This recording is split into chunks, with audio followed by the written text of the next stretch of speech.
اور اگر جو لوگ اپنے مالوں کی زکوٰۃ نہیں دیتے ہیں، وعید کیا ہے وہ وعید بھی سن لیجئے۔ چنانچہ امام ذہبی رحمۃ اللہ علیہ نے الکبائر ان کی کتاب ہے، اس کے اندر ایک واقعہ لکھا ہے کہ ان کے ایک بھائی تھا، اس کے بھائی کا انتقال ہو گیا۔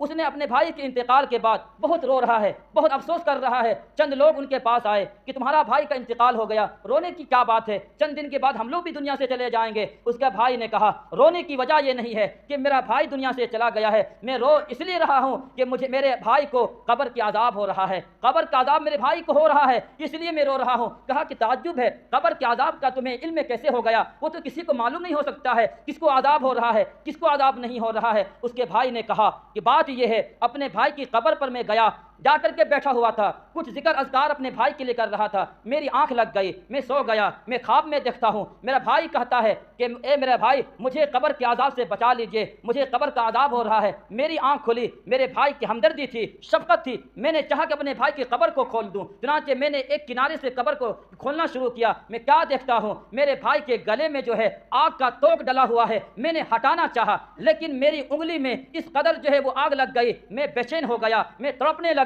اور اس آگ کے اندر ایک چبھن محسوس ہونے لگی اور اس آگ کی تکلیف اس قدر تھی، میں نے بڑے بڑے ڈاکٹروں سے علاج کروایا، دنیا کے ہر ڈاکٹر نے میرے انگلیوں کو ٹھیک نہیں کر سکا، اس لیے کہ جہنم کی وہ آگ میری انگلیاں میں لگ گئی تھی۔ لوگوں نے پوچھا وجہ کیا تھی، سزا کیوں ملا ہے؟ کیا وہ نماز نہیں پڑھتا تھا؟ اس کے بھائی نے کہا نماز بھی پڑھتا تھا، روزہ بھی رکھتا تھا، لیکن اپنے مال کی زکوٰۃ نہیں دیتا تھا۔ کہتا یہ تھا کہ میں نے اپنے ہاتھ سے کمائی کی ہے، میری محنت کی کمائی ہے، میں کیسے دوسرے کو دے دوں؟ وہ زکوٰۃ مالوں کا نہیں نکالتا تھا، جس کی بنا پر مجھے لگتا ہے اسی جرم کی وجہ سے اسے عذاب قبر ہو رہا ہے۔ سامعین محترم، یہ کوئی قصہ یا کہانی نہیں ہے، یہ واقعتاً ایسا ہے۔ قرآن